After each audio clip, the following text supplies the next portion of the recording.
আমরা এখন আছি এলিভেটেড এক্সপ্রেসওয়ে। দেখছেন কীরকম ফ্রেশ রাস্তা, সব গাড়ি তার নিজ আপন গতিতে চলে যাচ্ছে।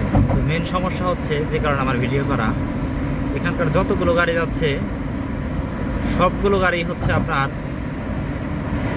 যে স্পিড লিমিট দেওয়া আছে তার চাইতে অনেক বেশি গতিতে চালিয়ে যাচ্ছে।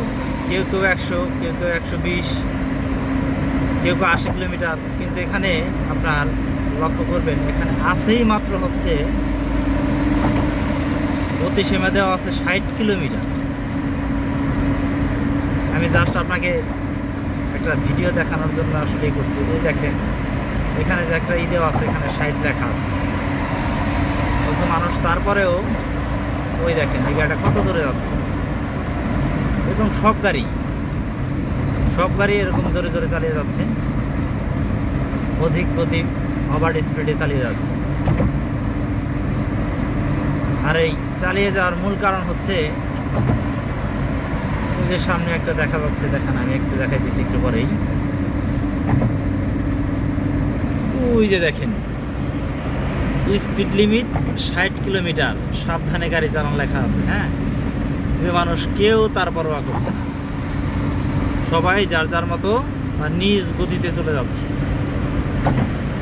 স্পিড মনিটরিং করা হচ্ছে এটাও লেখা উঠতেছে, কিন্তু সমস্যা হচ্ছে মনিটরিংয়ের কোনো স্পিড মিটার, রাডার এ জাতীয় কোনো কিছু না থাকার কারণে মানুষের এই অবস্থা।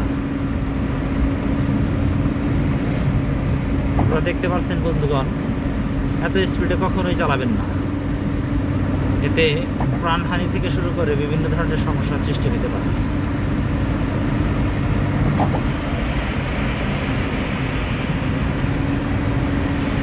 এখানে লেখা আছে দেখেন, অতিরিক্ত গতিতে গাড়ি চালাবেন না, বিভিন্ন ধরনের নির্দেশনা দেওয়া আছে। কিন্তু তাহলে কি হবে? কেউ কিছু তোয়াক্কা করছে না। এ দেখেন আমার গাড়ির স্পিড এখন আছে হচ্ছে 70 কিলোমিটার ঘন্টা, সামনের গাড়ির কিলোমিটার আরও বেশি। এবং আপনি জেনে অবাক হবেন যে এখানে সবাই তার নিজ নিজ গতিতে গাড়ি চালাচ্ছে, কেউ কখনোই তার গতির তোয়াক্কা করছে না। আমি যা শুধু ভিডিও করার জন্য এই ধরনের স্পিড উঠাইছি, তা না হলে উঠাইতাম না। ওই যে দেখেন speed monitoring on duty, speed camera চলছে, এখানে লেখা উঠেছে। তো আসলে স্পিড ক্যামেরা না থাকার কারণে মানুষ এর তোয়াক্কাই করে না। হ্যাঁ, এটাই হচ্ছে আমাদের মূল সমস্যা। সব জায়গায় একটু পরে পরে এরকম দেওয়া আছে যে 60 কিলোমিটার গতি।